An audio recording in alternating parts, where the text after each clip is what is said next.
ChatGPT is so back. OpenAI has made so many updates in the past week to both their default models and features inside their Codex app. We'll talk about all that in a second, along with some announcements from Google that makes Gemini even more of an insane value and updates to NotebookLM and Pomelli. There's a lot to talk about. My name is Paul J. Lipsky, and on this channel, I talk about all the stuff that's going on with AI that non-technical users actually care about. And every week I release a news recap video just like this one to help you stay informed. Let's first talk about what OpenAI has been up to. So first, OpenAI has updated the default model for ChatGPT. It is now 5.5 instant, which is supposed to be smarter, clearer, and more personalized. The biggest difference I've noticed is that it's just less annoying. For months now, I just have not been able to use ChatGPT because every time I would talk with it, it would give me these long, verbose answers that would just had way too much information in them. And the new model 5.5 is just so much more concise and actually gives me helpful information without repeating itself over and over and over again. So I'm really enjoying this new update. It makes ChatGPT actually usable for me. And you can see an example here of the two models side by side. So on the left is 5.3, on the right is 5.5. The same question, 5.3 gives a really long, again, sort of repetitive answer with a lot of fluff. And 5.5 is a lot more to the point while still having enough to answer the question. OpenAI has also added trusted contacts into ChatGPT. So if you opt into this, then if ChatGPT notices that you're having some kind of emotional crisis, it will reach out to your trusted contact and let them know that something might be wrong. I think this is a really smart move on their part. You know, a lot of people use ChatGPT and other AI chatbots sort of as an emotional support, and that can be problematic. So the fact that this is now being added, I think is a smart idea, but of course people have to opt in for it to actually work. Okay, so some other updates from OpenAI. So Sam Altman has said that they are working on improvements to voice in chat. This past week, they released in the API some new real-time voice models. So that's very promising. They're supposed to be very good. And hopefully we see those improvements now being brought over to ChatGPT itself for voice mode. Sam Altman has said, I think this past week, that he understands that voice mode isn't as good as text chat. It's just not there. And he really wants it to be better. He really sees voice chat as a way that a lot of people are going to or do interact with ChatGPT and are going to want to do more in the future. So he really wants to make it a lot better. So that does seem to be a priority. They also released this very cryptic tweet today. Not sure what this is all about, but they love hype. So we'll see if there's an update to this and what this means. I'll let you guys know next week. And then finally, OpenAI has released some new updates to Codex over the past week. I first talked about Codex last week in my news recap. This is an app that's very similar to Claude Cowork, if you're familiar with that. You download it onto your computer and it can interact with individual files or folders on your computer. So nothing is being done in the cloud. And a lot of people are absolutely loving Codex. I've already made 2 videos about it and I think it is incredible. So definitely check out those videos when you get a chance. And they just released a new update. So there's a Chrome plugin for the Codex app, which means that it can now control your Chrome browser just like Claude Cowork can. I actually did an entire video comparing the features inside of Codex versus Claude Cowork. I'll have that linked up for you at the end of the video so you don't forget. All right, let's talk about what Google has been up to in the world of AI. They've released a new app, or actually they took the Fitbit app and they are rebranding it as Google Health. And they are also, along with that, introducing a new wearable called the Fitbit Air, which looks a lot like a Whoop band. Why am I talking about this on an AI channel? Well, because this includes a Google Health coach that is powered by AI. So you can talk to it about your health, you can have it help you create workouts, and it can track everything that you're doing. What's really cool about this is that this is included with a Google AI Pro and Ultra subscription. And you can bring into this app any data that you have from third-party tools. So if you already have other Fitbits or Garmin's or Apple Watch, all that data should be able to be brought into this. Then you can use your Google AI subscription and get this health coaching. And it looks like it's some pretty cool stuff that it can do. So in this demo they show you, you can chat with it, have it help you with sleep, with fitness, with overall health and wellness. And it is able to pull all that information together to really understand you. So if you want to increase your strength, if you say you have an injury, like you tweaked your back, then it can adapt your workouts or what you're doing to make sure you don't injure yourself further. And it actually builds workouts for you. And like, here's another example. He's saying, or this user saying, I'm working late this week. Can you update my plan to include at-home suggested workouts? And here it's swapping it all out. So I'm pretty excited for this one. I'm definitely going to try it out. It's like, you might as well. It's included with your Google AI subscription. And overall, I mean, this just amazes me how much value they pack into one subscription. I used to never pay for a Google subscription because it just, I didn't think there was a ton of value there besides just having extra storage in Google Drive. But now you get updated limits for Gemini, for Google AI Studio, you get Google Health, you get Google Home. There's so much that's packed into this one subscription. It's kind of crazy. Another update to Gemini is that personal intelligence is now rolling out in the EU. This has been out for a couple of months now in the United States. It's very good. So for instance, the other day I asked it to create a road trip for me from where I live to California, gave it the dates I need to travel. It created the entire route for me. It even knew my dietary preferences and suggested restaurants along the way that I could eat at. It knew that I had a dog, so it suggested places we could stop to walk the dog on the trip. And I didn't tell it any of that stuff in the prompt. So it's really cool the way it kind of brings all your information together. And now it's rolling out for the EU. There's also another little update that is inside of Google Docs that I haven't heard really anyone talking about. Now you can create custom persistent instructions for Gemini in Docs. So if you open up the side panel like this and tell it something like, always make my reports very concise and professional, it should remember that going forward and always apply that every time you have it create a report for you inside of Google Docs. So that's really nice. I want to see that everywhere in all of Google's products so that I never have to repeat the same things over and over again. And along the same lines, I finally got access to skills. So inside of Chrome, if you click on the Ask Gemini button, this brings up Gemini on the right, and there are now skills in here. You can do / and you can see the skills that you've created, or you can add a new one or browse the ones that were created by you or the ones that were given to you by Google that you can then add. You can see all their suggested ones here. And so if you don't know what skills are, these are basically prompts. So for instance, if I click on this meal planner one, you can see the prompt right here, but instead of having to write it out yourself every single time, you just have to invoke the skill and it will automatically apply that prompt. Saves you a lot of time. A lot of other AI tools have this. We now have it inside of Gemini for Chrome.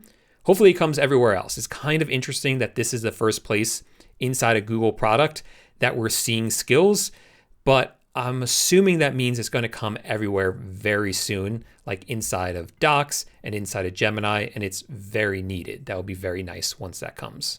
So next we're going to talk about some updates to NotebookLM and Pomelli. But before we do that, let's hear real quick from today's sponsor, i10x. i10x is an AI chatbot, but it's pretty unique because you're not limited to just the models from one company. So coming over to the chat, you can see right here under the model picker, we see models from OpenAI like GPT-5 Mini and GPT 5.5, but you also see Google's models like Gemini 3.1 Pro Preview, xAI's models like Grok 4 and 4.1 Fast, and Anthropic's Claude 4.6 Sonnet, as well as a few others. So you're not locked into one ecosystem. In addition to that, you're not giving up a ton by converting over to this or using this, because you also have the ability to connect to other services like Stripe, YouTube, Telegram, and their features like web search, memory, and knowledge bases. There's even deep research, which gives you access to Perplexity Sonar Pro, which is great for research. If you want to create images, you can also do that inside of i10x. There are image generation models like GPT Image, Nano Banana, and Flux, and video generation models like Sora, Kling, and Google Veo. If you're looking to use AI to automate, there's an automation section here where you can build these workflows. This is very similar to Zapier, where you can have a trigger, like if someone updates a Google Sheet, then AI can look through that information and take action, like send an email based on what's in that sheet. And creating any of these flows, you can see that this connects up with a lot of third-party tools. So we have Airtable, Amazon, Asana, Calendly, Canva, Evernote, Facebook, GitHub, Gmail, Meet, Sheets. So there's a lot that you can do inside of this. You can even set up these custom agents where you can select the model that powers the agent, give it a custom set of instructions, and then chat with that agent so you never have to repeat your instructions and you can always have these ready to go. i10X starts at just $8 a month if you go with annual billing, or $10 a month if you pay month to month. That includes 5,000 uses of basic models like Haiku and GPT-5 Mini, 200 uses of advanced models like GPT 5.5 and Gemini 3.1, and 2,500 i10X credits for things like image and video generation. But for just $17.50 a month, you get unlimited use of basic models, unlimited use of advanced models, and 7,500 credits for things like image and video generation. Also, if you use my link down below and my coupon code, you'll get an additional 15% off. So if you want to check it out, all the information is down in the description. And thank you i10X for sponsoring this video. Okay, so what's been new with NotebookLM? Well, over here inside of Studio, over the past couple of months, they've been releasing all these updates to make all of these features a lot more customizable. And the newest addition to that are mind maps. So here you can tell it to focus just on specific sources. You can tell it to focus on specific concepts, or just tell it generally what you're looking to learn about, and it will tailor the mind map more for you. So let's try it out. This is a notebook all about how to pan for gold. And one of the difficulties with panning for gold is that there's a sequence of events or things you have to do to make sure that you end up with just gold in your pan. And it can be kind of tricky to get that. So let's see if this mind map can help with that. I will tell it something like create a mind map that walks me through the sequence I need to do to make sure I only end up with gold in my pan. And then here we go. Here's the gold panning sequence with every step you need. And I can expand this further. And this is so much smoother than it used to be. It used to not look this nice. You can kind of zoom in and out as much as you want. So it's a lot more helpful for actually getting your mind maps to give you the information that you want instead of just filling it with whatever generic info it wanted. There's also a new free feature for Pomelli. So if you remember, Pomelli is a tool where you can upload a link to your website and it grabs your business DNA. So that includes things like the images on your website, the fonts and the colors. And from that, it builds out these social media campaigns for you that are on brand. Recently, they added photo shoot where you can upload an image of your product and it will do an AI photo shoot. So you don't actually have to manually do that yourself with a real camera. But the problem was you had to upload the images. Well, now there's a feature called Catalog. And with Catalog, you can just upload links to your products and it's going to look through your website for products and then pull them in, and then you can create things with that. Now, my website, I don't have any products on my website, so this isn't working, but here's a demo. You can see it finds all the products, brings them in, and it says you can upload from a URL. So maybe I just wasn't patient enough. Oh, I don't know what it's doing. Let's give it a second. And there we go. I just wasn't very patient with it, but it will bring in images of your products if you have any. I don't have any, but I'll try adding one from another website as an example. So I'll just borrow this and see if that works. And there we go. So it brings in the images, the name, the description. You can change any of that up. We'll click on Create Catalog Item. And now from that, you can create a campaign or you can create a photo shoot, which were the features that were already built in, but you can just quickly get to it now. So that's pretty cool. So that is really, really neat. I've always said that this is one of the best tools available for small businesses who need help with their marketing, and it's completely free. All right, I think it's time for the meme of the week. So this was posted on Reddit, and this woman uploaded to ChatGPT an image of herself and her husband and asked ChatGPT to make her husband look happy. And this is what it came up with. So yeah, he's in trouble and it's not even his fault. That's pretty funny. So to balance this out, we have a much more wholesome one. This was posted by Austin Lau on X.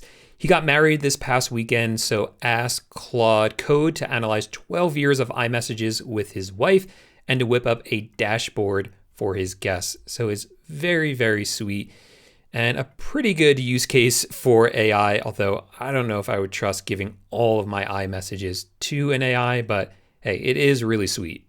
Speaking of Claude, Anthropic has just signed a compute deal with SpaceX and I think with Google Cloud as well. So this is really important for them because they didn't anticipate, Anthropic, how quickly they were going to scale up this past year. And they haven't been able to keep up with it because they don't have enough compute. So now that they signed this deal, this should help with the usage limits. They've already increased it for Claude Code, for instance. And I think this highlights a bigger problem. There are great models out there, but great models aren't going to win. What are going to win is great models with a lot of compute. And not a lot of companies have that. Google, for instance, does. They have a ton of compute and they have a good model.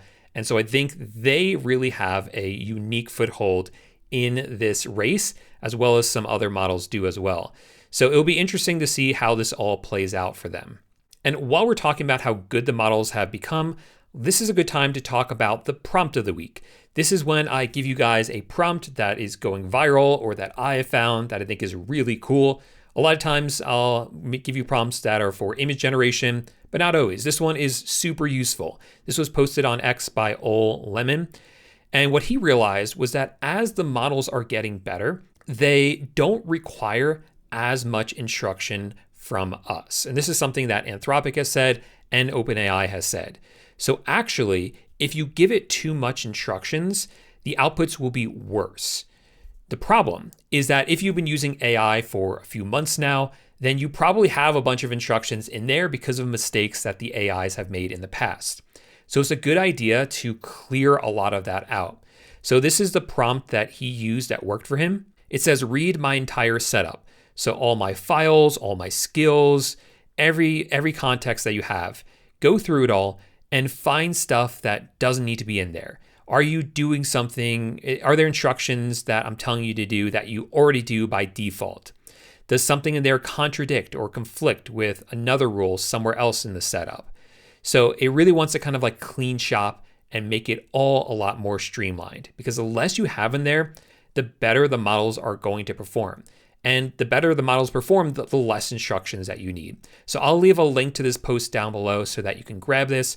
You don't just have to use this in Claude like he did.